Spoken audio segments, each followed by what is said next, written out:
ఒక్కసారి కొమ్మూరి గోల్డ్ కి కాల్ చేయండి. తాకట్లో ఉన్న మీ బంగారాన్ని విడిపించి మార్కెట్ ప్రైస్ కి వాళ్ళు కొనుక్కుని మిగతా డబ్బులు మీకు ఇచ్చేస్తారు. నమస్తే, వెల్కమ్ టు అవర్ ఛానల్. మనం టీవీ ఉంది మన కోసం. సో చూస్తున్నారు కదా, ఇక్కడ ప్రెసెంట్ నేను రోడ్ నెంబర్ 5 జూబ్లీ హిల్స్ దగ్గర ఓ పెట్రోల్ బంక్ దగ్గర అయితే ఉన్నాను.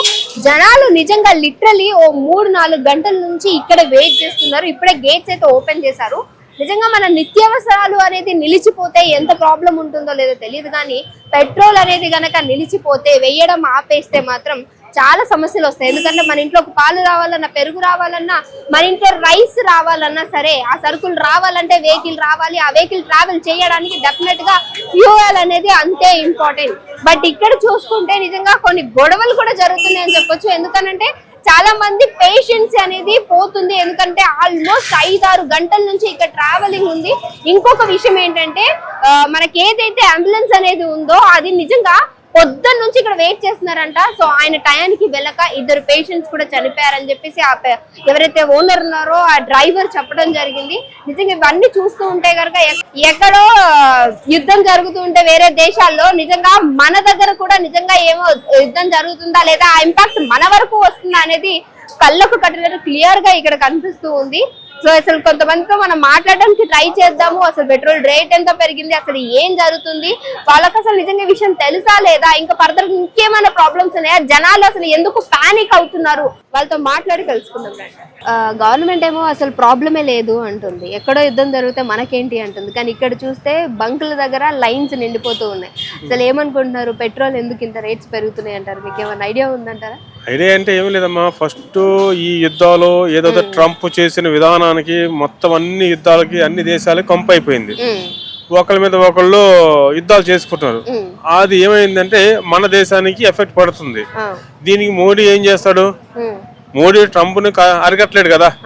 ట్రంప్ ని ఎంతవరకు అరికడతాడు, కట్టాడు, వాడు వెళ్ళలే. ఇప్పుడు ఏమైంది, యుద్ధాలు ఇరాన్ వాళ్ళు వీళ్ళు, ఇజ్రాయెల్ వాళ్ళు వీళ్ళు వేసేసుకోవడం వల్ల మనకి ఈ దుస్థితి ఏర్పడింది. ఇప్పుడు ఏది ఏమైనా సరే ఇక్కడ మనకి ఇది ఆల్రెడీ ముందే ఇన్ఫర్మేషన్ ఉంటుంది మోడీ వీళ్ళ దేశ ప్రధానికి. కానీ మనకి నిత్యావసరం మొన్న గ్యాస్ అన్నారు, ఇప్పుడేమో పెట్రోల్ వచ్చింది. దీన్ని ముందే వాళ్ళు ఊహించి వాళ్ళ ఇంటెలిజెన్స్ రిపోర్ట్ ప్రకారంగా మనకి స్టాక్ పెట్టాలి. పబ్లిక్ ని ఇలాగ సఫర్ చేయకూడదు. నేను 10:30కి వచ్చి ఇక్కడ నేను వెయిటింగ్ చేస్తున్నా, లైన్ లో ఉంటే 1 అవర్ పడుతున్న ట్యాంక్ రావడానికి. నేను అర్జెంట్ మణికొండ వెళ్ళాలి. ఏం చేస్తున్నా, బండిలో పెట్రోల్ లేదు. ఇక్కడ కూర్చొని టైం పాస్ చేస్తున్నాను. ఎంత అయింది, ఇప్పుడు ఎంత అవ్వబోతుందని మీకు ఐడియా ఉందా అంకుల్? ప్రైస్ ది సమస్య లేదు, ఇక్కడ టైం కదా మెయిన్. టైం ప్లస్ మనీ రెండు. ఇప్పుడు money secondary thing, first and money time కదా. నేను వెళ్ళాలి, అక్కడ ఏం చెప్పాలి, నేను నిన్న కొట్టించుకుందాం అనుకున్నా, కుదరలేదు సమ్ రీజన్స్ వల్ల. ఈ రోజు సడన్ గా ఈ పరిస్థితి వస్తే మనకు కూడా తెలియదు కదా. ఇప్పుడు మనకు తెలియదనే వాళ్ళకు కూడా తెలియదు కదా. సో వాళ్ళకి తెలిసి ఉంటది కదా. అది ఏంటంటే కొంచెం అర్థం చేసుకుని మనకి ఈ కూడాలు కానీ సఫర్ చేయకుండా గవర్నమెంట్ గానీ, ఇటు స్టేట్ గవర్నమెంట్ గానీ, సెంట్రల్ గవర్నమెంట్ గానీ ముందే వాళ్ళకి ఇంటెలిజెన్స్ రిపోర్ట్స్ ఉంటాయి. ఏదైనా ఒక క్రైమ్ జరిగింది అనుకో, వాళ్ళకి ఏం చెప్తారు, మాకు ముందే ఇన్ఫర్మేషన్ ఉందని చెప్తారు. మరి దీనికి ఎందుకు ఉండాలి, నిత్యావసరం ఎందుకు ఉండాలి? ఉంటాయి కదా, నిత్యావసరం వాటర్, గ్యాస్, పెట్రోల్ అనేది కదా మెయిన్ మనకు కావాల్సింది. మరి దానికి ఎందుకు వాళ్ళకి ఇంటెలిజెన్స్ ఉండదు? ఉంటది. కాకపోతే ఏంటంటే వాళ్ళు చూద్దాం చేద్దాం అని అంటారు, కానీ మధ్యలో పబ్లిక్ సఫర్ అవుతారు. సో మనం చెప్పాల్సింది ఏంటంటే ఇలాంటిది లేకుండా కొంచెం అడ్వాన్స్ గా ఈ నిత్యావసర సరుకులకి సరే ఇది అయింది, రేపు పొద్దున పప్పు ధాన్యాలు వస్తుంది, దానికి కూడా ప్రికాషన్ తీసుకొని ముందుగా మనకి చేస్తే బాగుంటుంది. రైట్. మీ పేరండి? నా పేరు మహమ్మద్ ఉస్మాన్. మహమ్మద్ ఉస్మాన్ గారు, డ్రమ్ ఎందుకు పట్టుకొచ్చారు పెట్రోల్ బంక్ దగ్గరికి? డీజిల్ అయిపోయింది, బండిలో ఆగిపోయింది. ఏం చేయాలి ఇప్పుడు? గవర్నమెంట్ కి ఏం చెప్పాలా? డబ్బులు లేవు, వేరే దగ్గర నుంచి డబ్బులు తీసుకొని ఫుల్ చేస్తున్నారు. ఇప్పుడు ఏం చేయాలా చెప్పాలి? ఏం గవర్నమెంట్ కి? ఎంతసేపటి నుంచి ఉన్నారు లైన్ లో? 1:30 అయిపోయింది. 1:30 అయింది. సో అంటే ఇంకేమైనా ఫర్దర్ గా ఫ్యూచర్ గా ప్రాబ్లం వస్తుందని సేఫ్టీయా? సేఫ్టీ చేయాలా కదా, మళ్ళీ దానికోసం ఫుల్ బ్యారెల్ చూడండి మీరు, ఫుల్ బ్యారెల్ ఇప్పుడు ఫుల్ తీసుకొని పెట్టాలా. ఇంకా ఎన్ని రోజు చేస్తారు తెలియదు వాళ్ళు. ఓకే, ఏమన్నా మొన్న వరకు గ్యాస్ ప్రాబ్లం అయింది, ఇప్పుడు పెట్రోల్ అయింది. ఇంకా ఫర్దర్ గా ఏమన్నా మన తినేటి వాటిలో కూడా ఏమైనా ప్రాబ్లం వచ్చే అవకాశం ఉంది అనుకుంటున్నారా? ఆల్రెడీ వచ్చింది. నూనె ప్యాకెట్ కి కూడా 160 రూపీస్ ఎంఆర్పి ఉంది, 180 రూపీస్ అయిపోయింది ఇప్పుడు. ఓకే, సో ఏం చెప్పాలనుకుంటున్నారు గవర్నమెంట్ కి? గవర్నమెంట్ కి ఇరాన్ తోని కాంప్రమైజ్ చేసుకుని చేయాలా ఇప్పుడు. సో లేదంటే జనాలు ప్రాబ్లం ఫేస్ చేస్తున్నారు. చూడు వాళ్ళు మొత్తం స్విగ్గీ వాళ్ళు మొత్తం వచ్చి నిలబట్టినారు. ఓకే, చెప్పాలి. Thank you. Thank you. మన పనులు ఎంత అయితే అవసరమో అలానే మనిషి యొక్క ఆరోగ్యం కూడా అంతే అవసరం అంటూ ఉంటారు. నిజంగా ఈరోజు చాలా మంది ఇక్కడ పెట్రోల్ కోసం గంటల తరబడి వెయిట్ చేస్తున్నారు. ఒక అంబులెన్స్ డ్రైవర్ కూడా ఇక్కడ వెయిట్ చేస్తున్నారు. మరి ఒకవేళ అందులో పెట్రోల్ లేకపోతే ఓ మనిషిని నిజంగా సమయానికి ఎలా హాస్పిటల్కి చేర్చగలరు, ఆయన కూడా ఇక్కడ ఉన్నారు, ఒకసారి మాట్లాడదాం. సో మీరు చెప్పండి. సో ఇక్కడ ఇంతమంది వెయిట్ చేయడం ఒక ఎత్తు అయితే, మీరు వెయిట్ చేస్తుంటే కూడా నాకు నిజంగా చాలా బాధ అనిపిస్తుంది. పేషెంట్ల ప్రాణాలు కాపాడడం కాపాడాలి, వెయిట్ చేయాల్సి వస్తుంది. ఫ్యూల్ లేదు వెహికల్ లో. మార్నింగ్ నుంచి రెండు సీరియస్ కేసులో చనిపోయారు, 2 పేషెంట్లు చనిపోయారు. దాని గురించి చాలా బాధ అనిపిస్తుంది. మాది రెడ్ హెల్త్ ఇది అంబులెన్స్. పొద్దున్న వచ్చిన 10 గంటల నుంచి ఇక్కడనే వెయిట్ చేస్తున్నా. నేను వెళ్ళినందుకు 2 పేషెంట్లు అంటే టైం కి చేరుకోలేము, ఫ్యూల్ లేదు కదా మనకి. కానీ పబ్లిక్ ఎందుకు ఇట్లా అవుతుందో ప్యానిక్ అర్థం కావట్లేదు. ఫ్యూల్ వస్తుంది కదా, ఎందుకు టెన్షన్ పడతారో అందరూ అర్థం కావట్లేదు. అంటే అవసరాలు అనేది మనిషి టైం కూడా అంతే ఇంపార్టెంట్ అని చెప్పేసి ఇక్కడ చాలా మంది ఫీల్ అవుతున్నారు.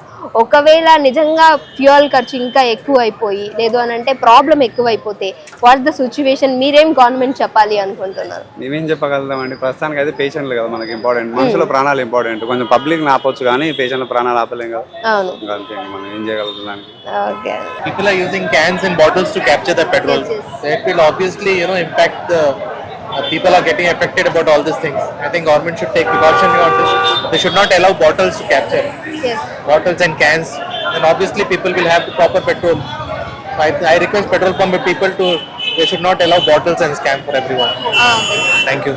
అంకుల్ ఎంతసేపటి నుంచి వెయిట్ చేస్తున్నారు లైన్ లో? గంట నుంచి వెయిట్ చేస్తున్నాం. అసలు గేట్ తెరవట్లేదు, ఏంది చెప్పట్లేదు, అసలు ఇన్ఫర్మేషన్ లేదు. ఆఫీస్ మీరు ట్రావెలింగ్ చేసేది ఇక్కడ బంజారాహిల్స్ నుంచి. బంజారాహిల్స్ నుంచి ఇబ్బంది అవుతుంది చాలా. ఇల్లేమో ఈసీఎల్ దగ్గర నుంచి. ఓకే, ఎంతసేపటి నుంచి లైన్ లో ఉన్నారు? చాలా పొద్దుగాల 7 గంటలకు వచ్చినా మేడం. టిఫిన్ చేసాము ఇక్కడనే పక్కన. ఇలా డీజిల్ లేక చాలా ఇబ్బంది పడుతున్నాము. ఇలా అయితే సామాన్య ప్రజలు ఎలా బతకాలి? మాకు ట్రాక్టర్ ఉంది, కంప్రెసర్ బండి, మేము ఒడ్రకులు వస్తున్నాం. రెక్కాడితే కానీ డొక్కాలని పరిస్థితిలో ఉన్నాము.